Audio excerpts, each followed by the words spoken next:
is more uncertainty. The weather provides enough of that. Whether it's drought last year,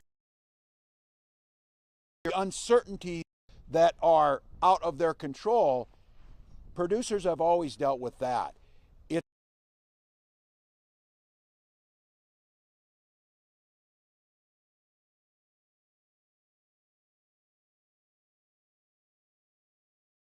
solution. We fed the world, the folks that are on pieces of land just like this, and now, for whatever reason, we decided to pick a fight with our biggest trading partners, with Canada and Mexico and China, the top three. And the goal of this, as I'm hearing, and I heard our new about this say, well, you should just raise chicken.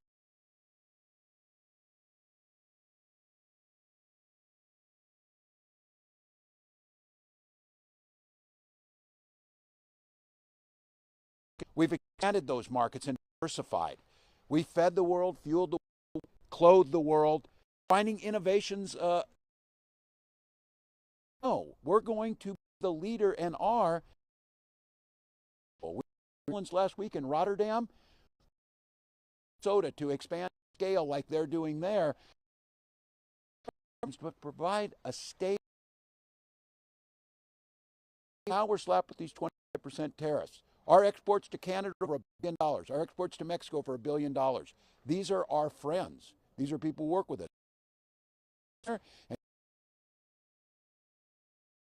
And about this. Other things. And I saw a CEO on this morning.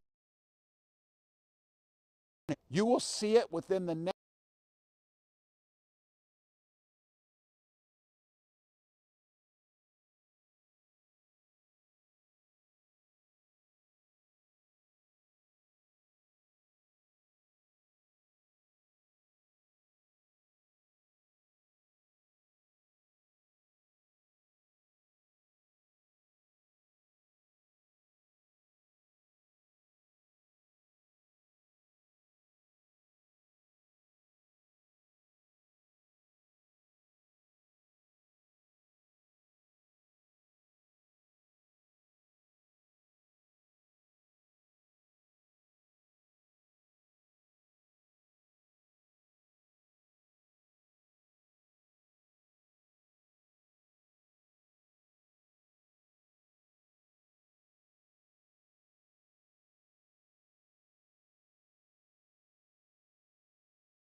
I'm going to.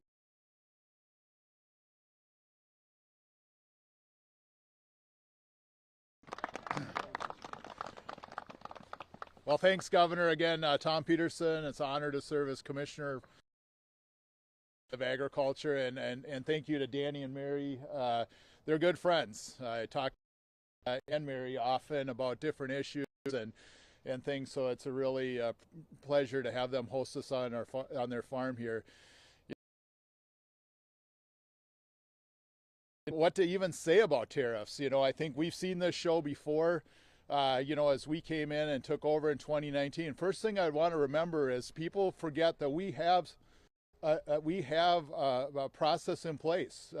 President Trump negotiated the USMCA, which took over for NAFTA. We have an agreement, a trade agreement in place that I would argue is working. We've had decisions both against Mexico and Canada that have ruled in our favor, that have opened up those negotiations. That's up for review in 2026. And so as we get into 2025, we should be working on that, not putting a tariff on our neighbors and our biggest customers. I always think about what business you're in, your customers. Our administration, we've worked on, as the governor said, building relationships. I've been in the room with the governor, both here and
This tariffs, there's no winners in this, as far as I can see.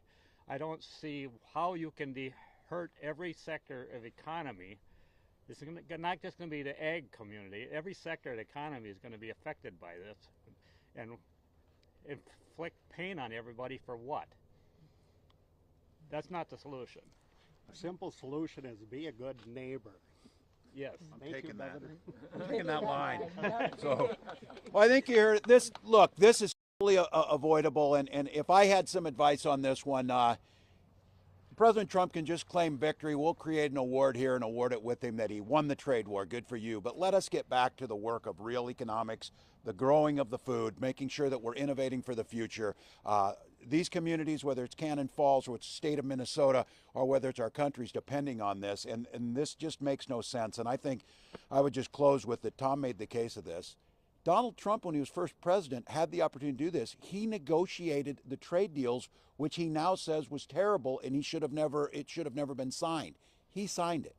He signed it. When you sign a contract with someone, your word matters. These are our neighbors. And so my word on this is Minnesota will keep doing what we do best. We'll continue to do what we can do to make sure that we're there to support our ag community, making sure that our budgets reflect that and that these folks are able to do what they've done for nearly 160 years. With that, got some questions. Governor, any indication yet as to what cuts from Canadian Power might do as far as impacts? Yeah, no, not yet. This one is a little bit troubling. I will say that because we do get up power, and there folks are talking about fuel, but electricity from Ontario. I do say this: we've got a good relationship with Premier Ford. I was in his office last year, as Commissioner Peterson said. They agree with us, but we're working that right as we speak to see what that impact will be. You mentioned trying to invest in the ag community just to make up for potential impacts of tariff. Maybe this is more of a Tom Peterson question, but just our maybe highest priority when looking at media. Yeah, I'll let him. He's the expert. This is mine personally, though. The sustainable aviation fuel market, I'm telling you, is one that we're innovating again, and that's an opportunity. Yeah, thank you. And like I said, I feel like we've seen this show before, and when we had this discussion before, a business person told me when you lose your big buckets, you got to fill a lot of smaller buckets. And so that's something that we've really worked on at our Department of Agriculture with help from the legislature, with support from the governor.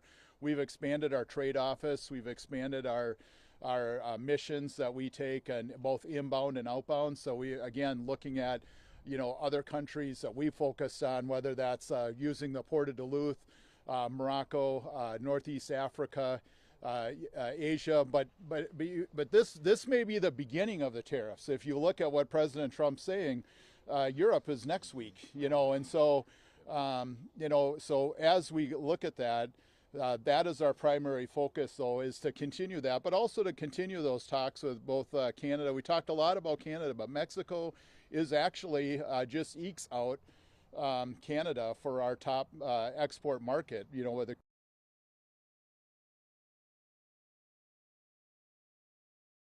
So as we look at that, the one thing President Trump did say yesterday is farmers be prepared to,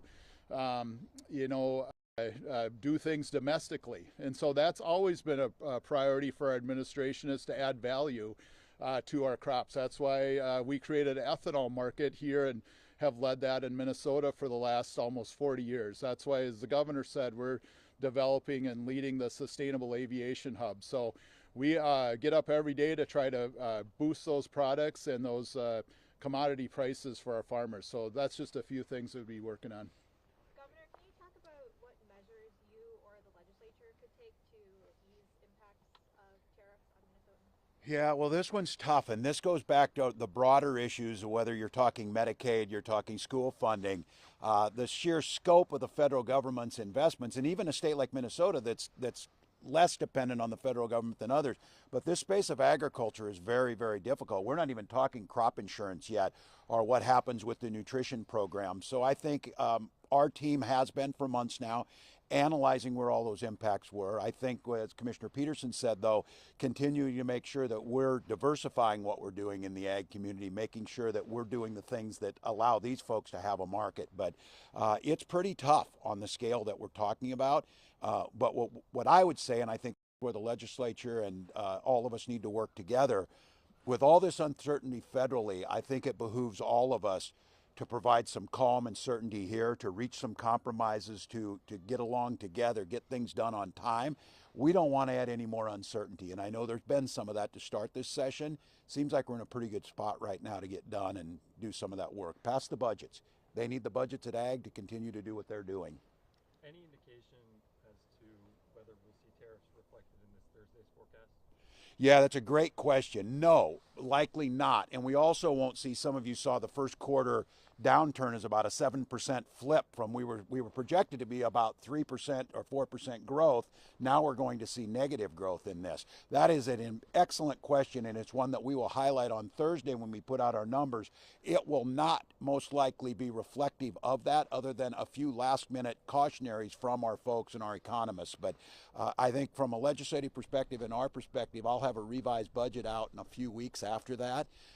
We need to take into consideration that the economic situation has changed dramatically, and by all indicators, pretty massive downturn. And are you going to be talking with lawmakers about how maybe they should expect that outlook to be Yes, absolutely. I think realistically, I absolutely think we should. Well, look, we're still in a solid spot here. We still have historic rainy day funds. We've got $2 billion surplus on the bottom line, even after we do the budget. But I do think now that was predicated on a growth outline that was still really good, a growth horizon. That is no longer there, and the uncertainty is there. So I think it's irresponsible of us not to take that into consideration. It'll just be a,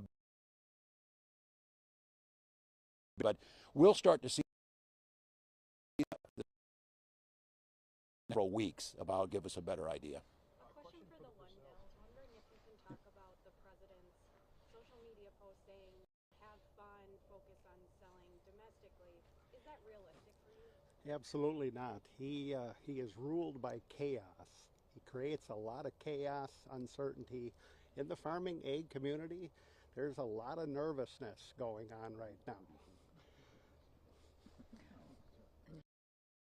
What was the question?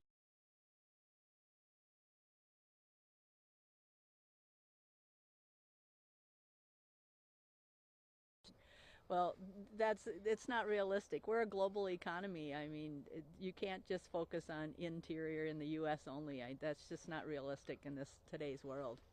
And to govern by might should not happen. Do it through diplomacy, negotiate, work with our neighbors.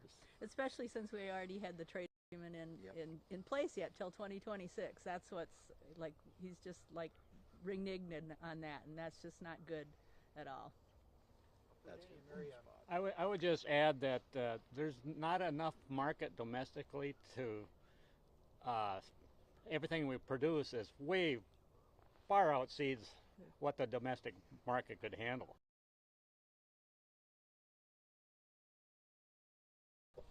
Thank you all for coming out. My PSA is drive safely. We're going to see some weather, sounds like, coming in, and that roads can get a little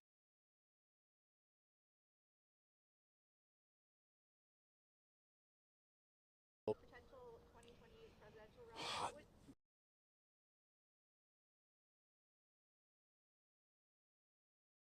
Look, it's too early to talk about that. Who knows? I'm focused here. I've said that before. I can't say anything with a national press where it's the focus on that, and I don't blame them, but I just want to be clear.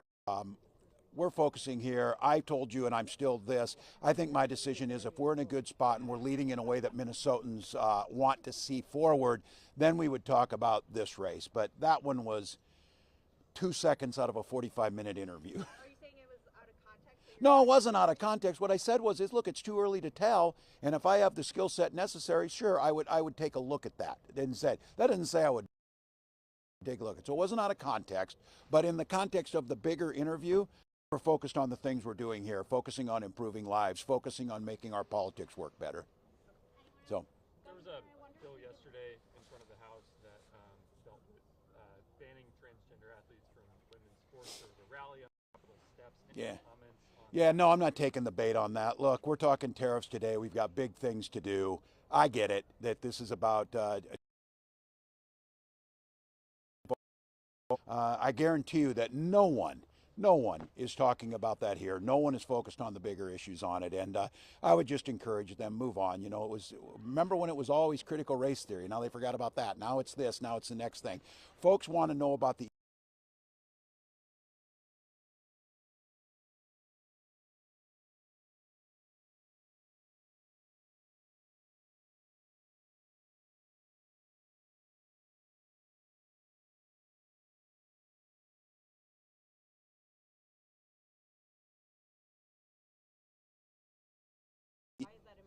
it matters to me because some of you remember this. We hold open forums. We have people out there. When I was a member of Congress, town halls around the ACA, and we did those. I said now to try and tell people that no one wants, and now this is happening. So people.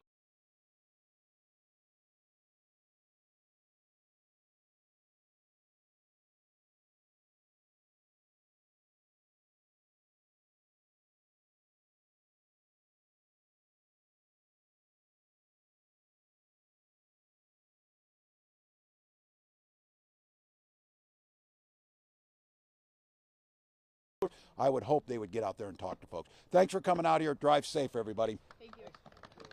Thanks, everybody. Thanks again. Good to see you all. This backdrop is like. Mary, where'd you go? Where are we, honey?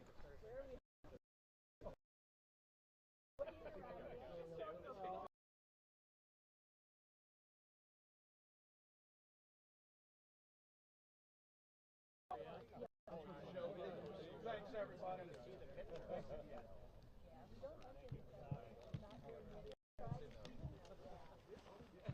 Sorry, you go first. There you go. So who are you guys with? Out of I'm with curiosity. NPR. NPR. Okay, that's fun. Who are you with? Oh, I'm with KMG. We're Nice. Rochester. Oh, terrific. Well, that's great. I'm work. Thank you. Hope that we inform and entertain and all that. I get in just in time to listen to Andrew Davis for like the first 10 minutes or so.